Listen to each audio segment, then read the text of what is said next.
You are. Jonah, raised in Silverside. Where are you going to school at? Samo College, Where's that at? Claremont, California. They have a racetrack out there, don't they? In Santa Anita, yeah, Okay. close to that.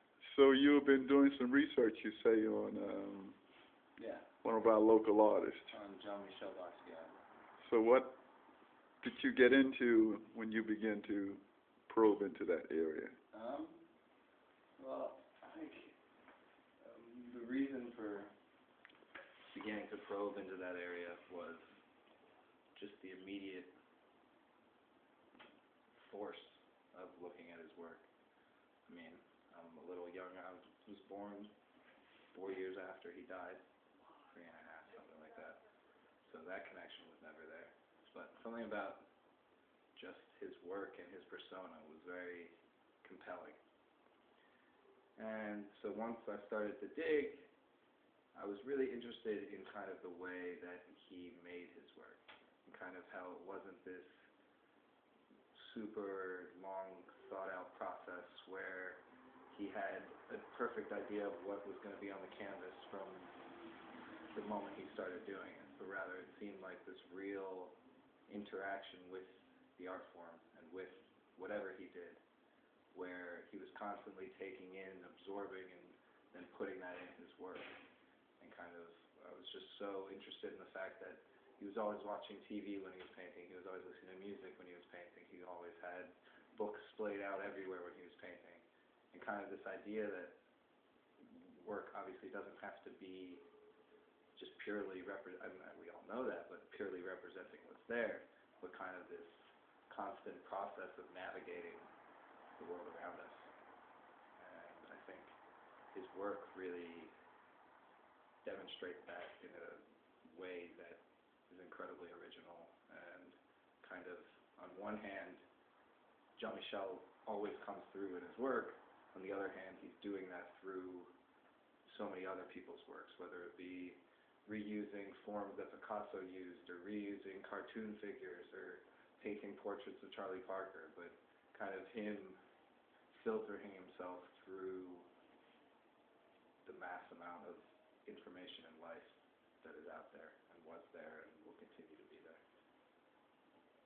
So you say you have some associations built around his relationship with other people during that time.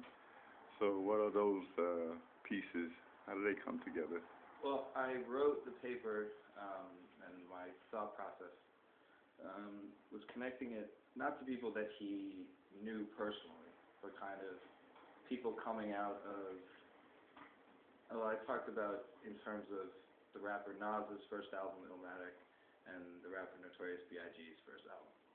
And what I really started to see there was kind of trying to use what I was just talking about with Basquiat in the way of absorbing the world and filtering it, and applying that to the art form of hip-hop, using Nas and Biggie's first album, in the sense that these were both, all three of them, young black guys from New York City, who, although they were from different places with different families and all had different situations, were all kind of navigating a fairly similar experience. And I don't think that's to say that their experiences, because I think when it comes down to it, all of our experiences more or less are navigating these waters of what have you.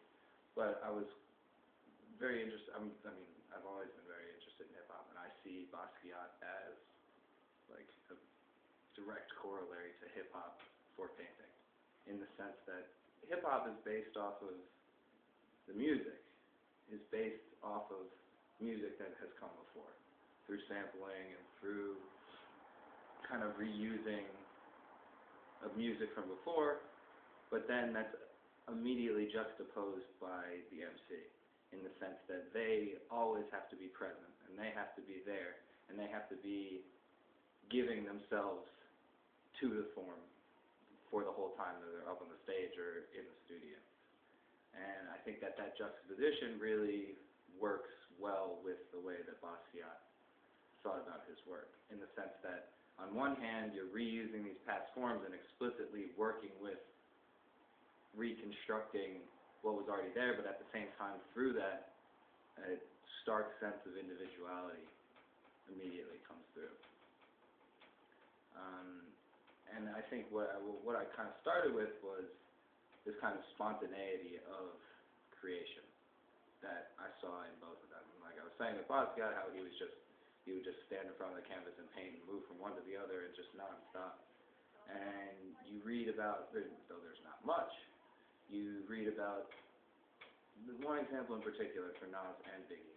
There's this DJ Premier, who is kind of one of the forefathers of sampling, maybe not forefathers, not the right word, but leaders of sampling.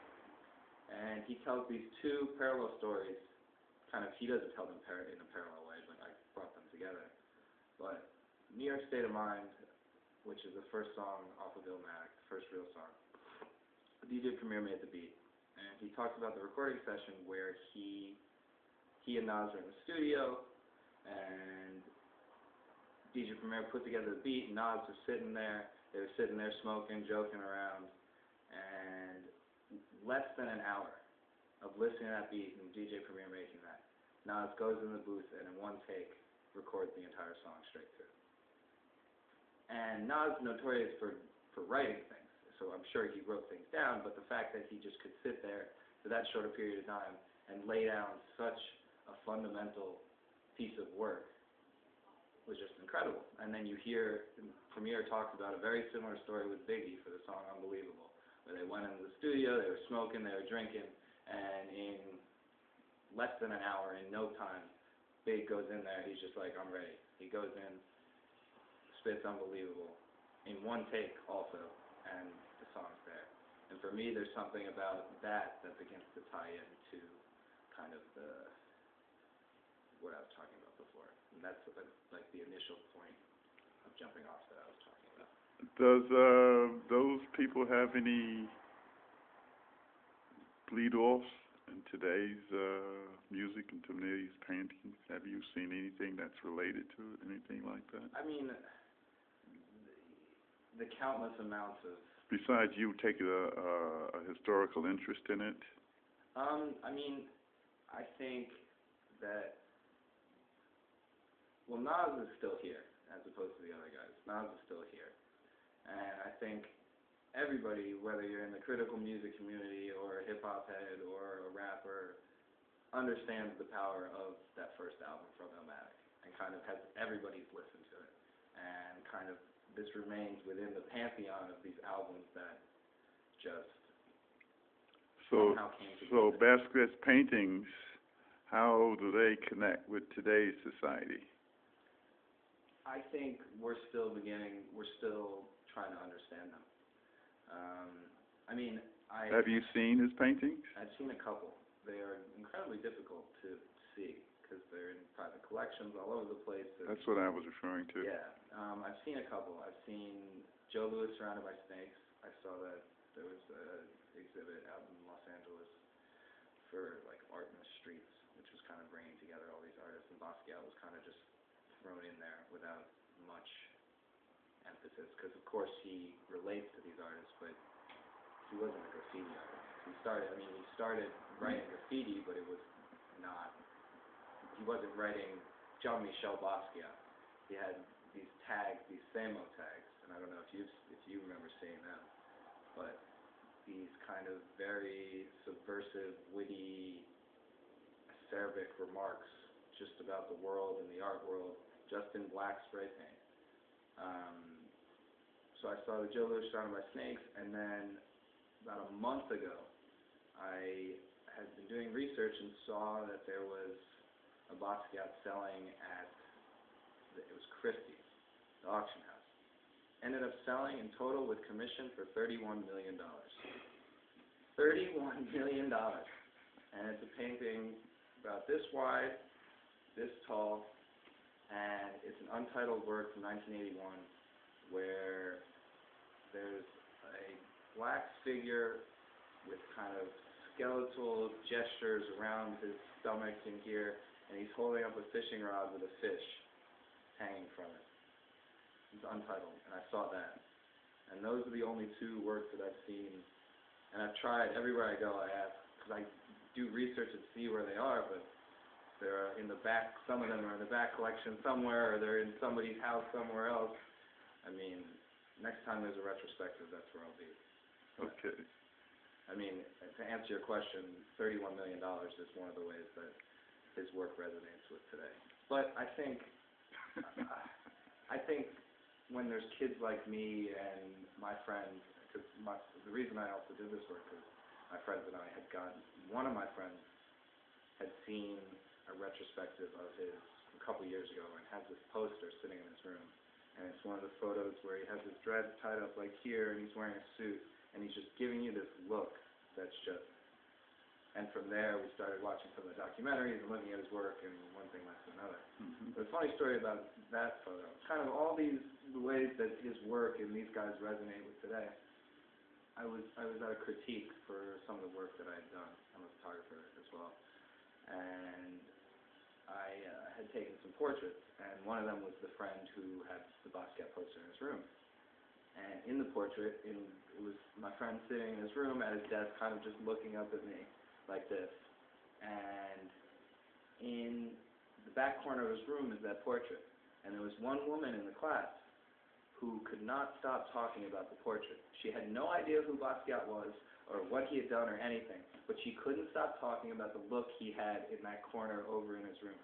And it was just, of all the things that were, of all the different kind of ephemera that were in this kid's room, it was the one poster that this one woman just couldn't stop, kind of was so engaged with, even though she hadn't seen any of his work. So, what do you think about him as an actor in the movie Downtown?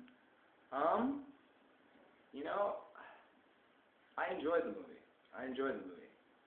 I think he was definitely put in an odd situation in that film, because it seemed like, from what I've read and then watching the film, it seemed like it was Jean-Michel going around New York City being Jean-Michel, and one of his friends, I can't remember who was the one who made the film, but kind of saw how amazing of a person he was and was like, I want to make this movie about you, but I don't want to make it a biography. I want to make a fiction of your life. So I think that he was put in a awkward situation with that, to kind of be doing what he was doing and pretend that it was fiction, but have all these cameras on him and then have him do his own thing. So I think in that sense it probably was awkward. In the other sense, just to see this footage of him spray painting and walking around and going into clubs is unbelievable, because you just feel that presence. That, I mean, I obviously never got to feel, but kind of through his work and through these reproductions, I can begin to. What about the movie they did of him? How does that relate to his real life? The Radiant Child? No, there was a commercial movie put out. I actually have not seen that one. I've seen clips, but I've kind of stayed away from watching it. I think because David Bowie is Warhol, that really just threw me off and couldn't really deal with that. And also the guy who, I don't know, some people seem to like it. I've kind of done everything I can not to watch it. Okay. So thank you, sir. Thank you.